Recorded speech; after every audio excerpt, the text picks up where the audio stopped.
Carlo Contreras is the Associate Professor of Department of Surgery at OSU. He leads the melanoma sarcoma section in the Division of Surgical Oncology.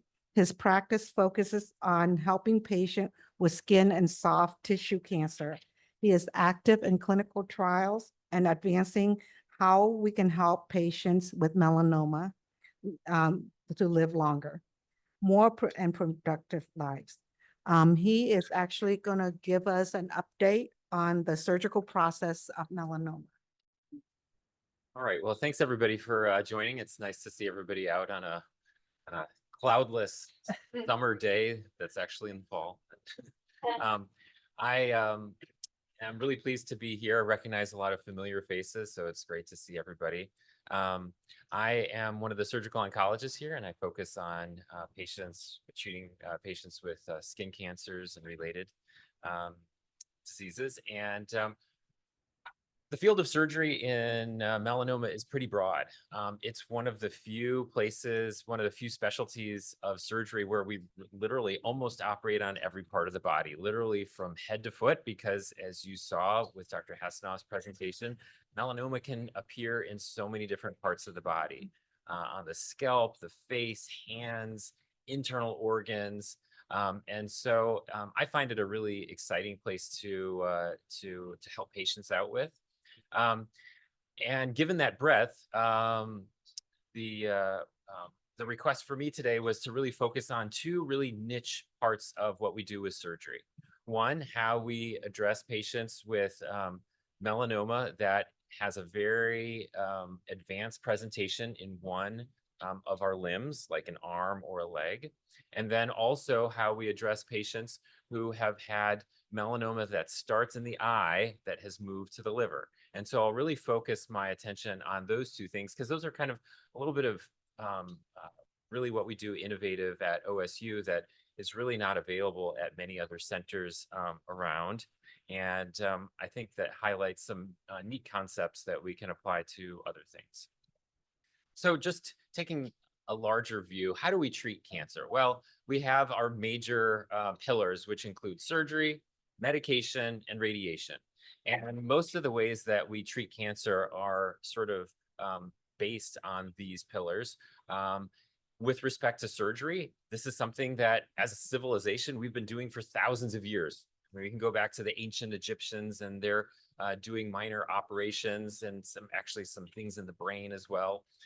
And over the hundreds and thousands of years that as a civilization we've been advancing, obviously our surgical techniques have gotten a lot better. And we have been doing things like brain surgery, organ transplantation. Now we have robotic surgery that we offer to patients when appropriate. With respect to medication, we had lots of medications that sometimes the side effects were worse than the actual benefit from them. We've developed chemotherapy. We've developed immunotherapy, like you heard Dr. Hasanoff talk about. And she touched upon something called adoptive cell therapy, so TIL therapy, CAR T cell therapy, things that you'll be hearing about later this afternoon as well. And then also radiation therapy would be our third pillar, where we have things like stereotactic radiosurgery, where you can really pinpoint areas that we want to deliver this high energy source to kill off melanoma cells or other types of cancer. Other things like proton therapy, which is a specific type of energy that we're focusing on in tumors. And our proton therapy is one of our newest, most exciting forms of therapy that we have here at OSU.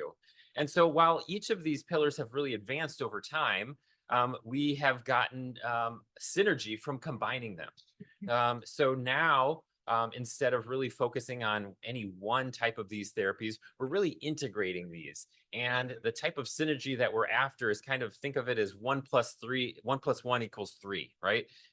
The sum of what you're adding is greater than each of the individual parts.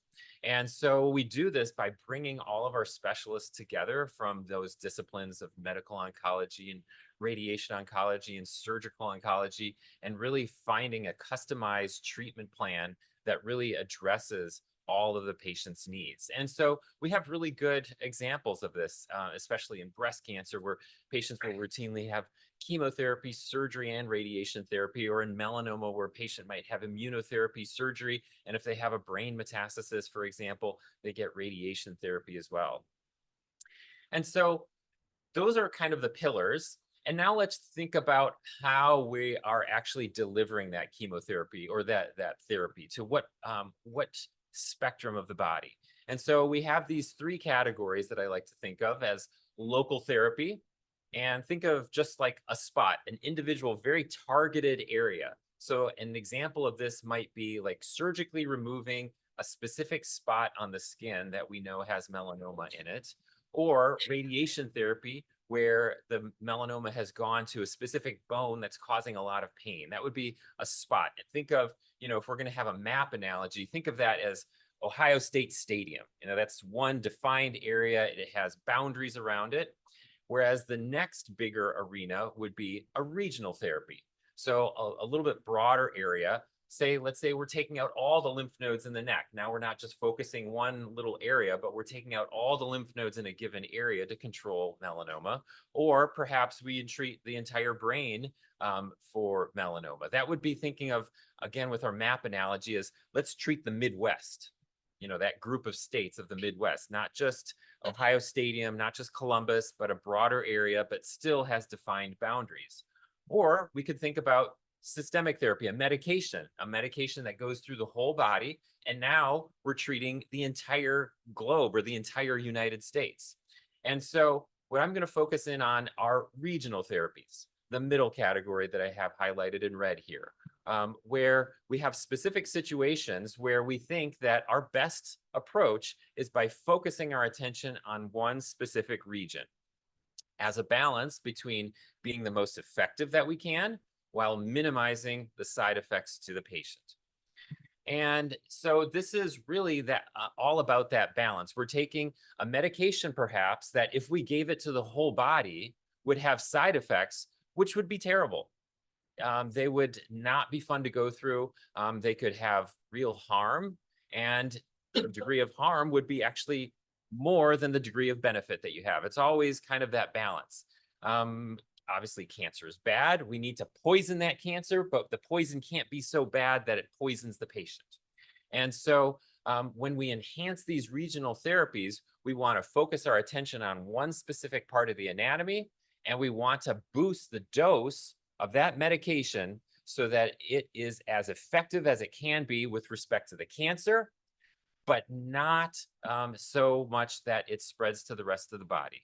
So again, we're kind of making a poison into something that has good benefit for us. And so there are two specific examples that I want to get into. One is how do we deal with a leg that perhaps look like this? All these little spots are melanoma. Can you do an operation to really address that? Not really. I mean, there is so much there that any incision that you make is not going to include all the melanoma that's there. And even if you do take out what you can see with your eyes, you know that there has to be more than that lurking a few inches away in any direction. So we need a way to address that limb, not just the individual spots, but that whole region. And we're specifically looking at patients who have their melanoma that is restricted to one limb. And it doesn't happen a whole lot because generally when melanoma spreads this extensively to one limb, it's probably present in other organs as well. So this is an area where that multidisciplinary group, that accumulation of experience with respect to the different disciplines comes in really important because we want to make sure that we're identifying these patients appropriately. The second example of regional therapy that I want to talk about is in the liver, specifically melanoma that's moved from the eye to the liver. And there, the technique that we use is called percutaneous hepatic perfusion. I know that's a mouthful, but we'll go through it, and I think you'll understand it quite well. So first, let's talk about that leg. So this is an example of what we call isolated limb infusion. And so isolated means that we are specifically targeting an arm or a leg and targeting it in a way such that the chemotherapy that we're delivering to that limb only is in the limb and doesn't get into the bloodstream to the other parts of the body. You can do this for an arm, you can do this for a leg. And the way that we do that is by inserting special tubes or catheters that go into the blood vessels, both the artery and the vein. And so here we have a cartoon version of what that would be. So here we have the unaffected leg, and here we have the melanoma leg, okay? And so these catheters, these tubes, one is going into the artery and into the vein on the good side. And we guide those catheters to the bad leg. And the tip of those catheters that's going to be delivering the chemotherapy and sucking that chemotherapy back out are down on the melanoma leg. And then we place a tourniquet. So it's basically constricting that leg so that the only blood flow for chemotherapy to get in is with that catheter. And the only way for that chemotherapy to get out of that leg is through the other catheter. And we also wrap that leg and heat it up because we'll see that that provides some of that synergy that makes the chemotherapy work even better.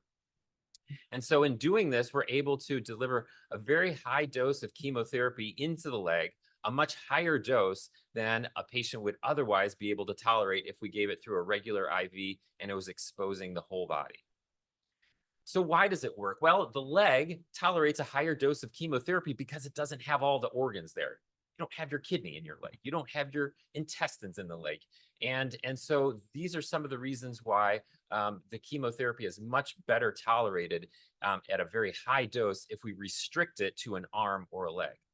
And it's really that tourniquet which is helping the chemotherapy stay in the leg. And you might be thinking, wow, this really sounds terrible. Why would I ever sign up to do this? This is under general anesthesia, right? You don't have a tourniquet while you're awake. This is done under general anesthesia in the operating room. You're completely asleep for it. It takes about 2 hours to do. And you have a tourniquet that is sealing that leg to prevent the chemotherapy from leaking into the rest of the systemic circulation. And like I mentioned, we wrap the leg also to enhance the action of the chemotherapy. Well, what specific chemotherapy are we using? We're using a medication called melphalan. And this disrupts the tumor DNA in a way where if you think of DNA as specific base pairs or basic instruction blocks that are fused together, this type of chemotherapy alkylates them, or it's joining them in unnatural ways so those building blocks are no longer usable. And it's a drug that we've been using since the 1950s or so. It's not new, but it's been used so sparingly because it has bad side effects if you give it through the bloodstream. But if we really focus it on a limb in the way that I just showed, we can have good results with it. If you give it to the whole body, in addition to many other things, it reduces the blood count. So it depresses your white blood cell count, it depresses your platelets, and so that can be problematic. But if we focus it with the tourniquet and those catheters that I mentioned, we can get around some of that. By warming up the leg, we also enhance how it's working by both the temperature and by reducing the oxygen level in the leg. We also pair that with another drug called actinomycin D, which acts synergistically with the melphalan. And fortunately, it doesn't add anything to the toxicity. So that combination of medications is effective in this setting. And then, of course, as you might imagine, if we're applying a tourniquet and we have blood catheters inside the vessels of the leg, you might be at risk for having a blood clot. And so we give patients a very strong blood thinner during that operation and then reverse it before they wake up. And so what does this look like? So again, here's an actual patient where the catheters are going into the blood vessels, one going into the artery and one going into the vein in the good leg. And then those catheters underneath the skin are going into the melanoma leg. And how do we know how much of the chemotherapy to give? Well, we do a very high resolution CT scan and we do 3D reconstruction of that CT scan, and we're able to calculate a volume. So if we think of that person's leg as like a cast or a bottle, how much fluid would fit into that area? We plan where the tourniquet is going to sit, and based on that, we calculate the volume so we know exactly how much of that melphalan and actinomycin D that we get. And then in the operating room, under general anesthesia, we place those catheters and we guide the tips of the catheter down to a specific point that corresponds with exactly of where we've planned it on that high resolution CT scan again, so that we know that we're getting as high a dose of chemotherapy as possible while minimizing those side effects. So here's what that looks like again in the operating room, where that leg has been wrapped, it's being heated. This is the melanoma side. The catheters are coming in from the good side. You can see a tourniquet there. We've planned where where it sits, and then we have a specialized pump which helps the chemotherapy flow through that whole system so that the limb gets the right dose. So as you might imagine, there are some very specific requirements for who qualifies for this. Well, you have to have melanoma that is really restricted to one limb. When melanoma is that advanced, it's very common that it's in other organs. And so that's where this multidisciplinary team is really crucial in making sure that we've selected and identified the right patient for this type of therapy. These are patients who've generally failed one or more types of therapy. This is never appropriately used as a first-line therapy for a patient with melanoma. We always look to surgery for localized disease, and then medical therapies like Dr. Hasanoff talked about with more advanced therapies. But there are going to be a group of patients where even though it's initially spread to lots of parts of the body, if we give some of these medications, sometimes the leftover melanoma is still restricted to one limb, one arm or leg, and that's where we can jump in. There are other patients who might not be candidates for some of those therapies. She talked about some of the side effects or some of the qualifications that you have to be a candidate for those medications. And if a patient doesn't neatly fit into or is not eligible for those medications, that's where we can use some of these more specialized things. So how does this work? Well, for the patients who are eligible, this can be a very meaningful way to provide them quality of life. We're often using this as a way to prevent amputation. Because as you could see from that initial picture, if you have melanoma that has infested a leg or an arm that much, oftentimes the next therapy that we would talk about would be amputation. And that's a terrible thing to have to do. And so we can sometimes use this as a way to prevent amputation, or that burden of melanoma in an arm or a leg can cause a great deal of pain and discomfort. And sometimes getting even a partial response can help those symptoms. And so we're really talking about quality of life, preventing amputation, and making sure that a patient can be as independent and pain-free as long as possible. This is a very select group of patients. Like I mentioned, they've usually failed many other therapies. And so these generally aren't kind of home run situations, but they provide a very meaningful type of therapy for those that qualify. The next type of therapy that I'll talk about is regional therapy for the liver. So this is a picture of what a liver section might look like that has melanoma in it. And I'm not talking about melanoma that's come from the skin, but from the eye. And so Dr. Sabula is going to talk to you in much more detail about this. Melanoma that starts in the eye has a special predilection for showing up in the liver, usually a couple years later. And whereas melanoma from the skin, that kind of shows up any other part of the body, melanoma that starts in the eye almost exclusively shows up in the liver almost 90% of the time. There are certainly patients that it can move to other parts of the body, but we're most focused in on the liver in this situation. And this type of spread from the eye to the liver is most appropriately picked up with an MRI.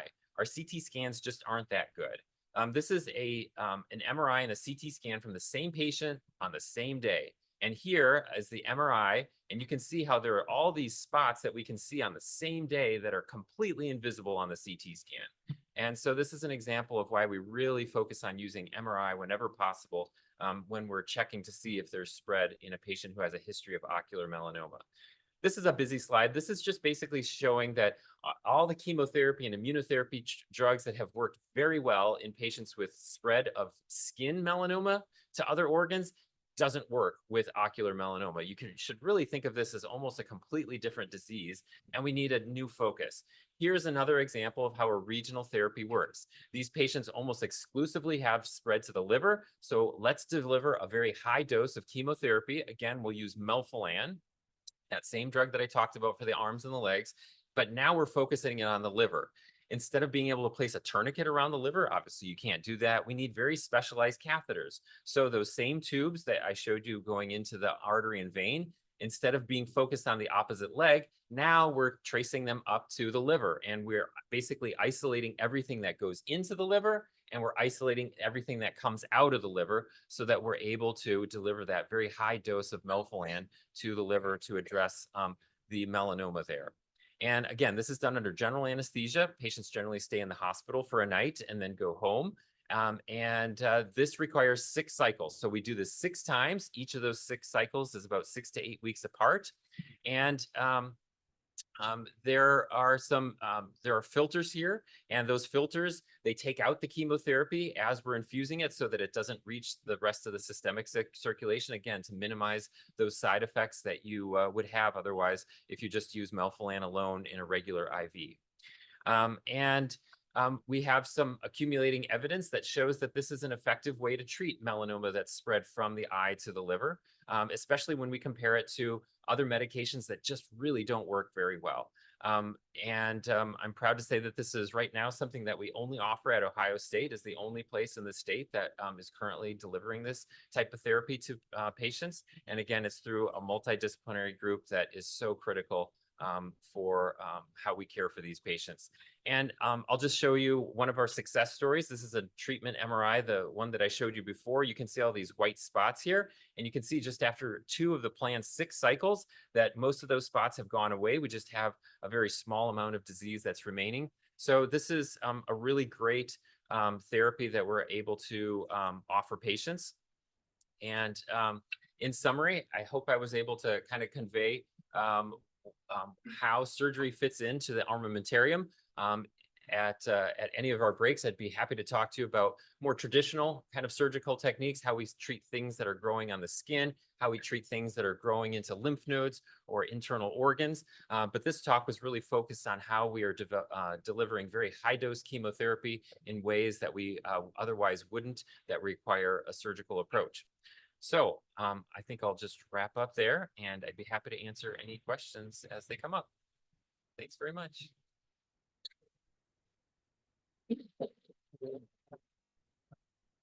I have a question. Yes, thank you. Is there a difference between an infusion and a perfusion? There are. So, in infusion. You're in the microphone. Yeah. Otherwise people online can't Perfect. hear. Yes. So the question was, is there a difference between an infusion and a perfusion? There is. So what I talked about is isolated limb infusion. Okay. And that is using the catheters that go in on the good side and are directed over to the melanoma side. In an infusion, a perfusion, what happens is the catheters go in directly in on the melanoma side. And it requires a much more aggressive surgical approach where those vessels are, you make an incision and you are literally making cuts into the blood vessels, and you're delivering those same catheters into the leg that way. So the relative drawbacks are that it causes a lot more scar tissue, it's a lot more surgery, has more complications with it, and it's hard to repeat that in the future. Now, there could be some benefit. Sometimes you are able to deliver a little bit higher dose because now your tourniquet isn't as much of a factor in how you are isolating that limb. But overall, I think from our perspective, the best balance between effectiveness and minimizing side effects is the limb infusion method that I showed you on our slides. Excellent question. Does not do perfusion. No, so I'm the only one who does these at our center, and I really don't. I think infusion makes the most sense for our patients. There are really few examples where I think a perfusion is a better approach in 2024. Yeah. Okay. Thank you.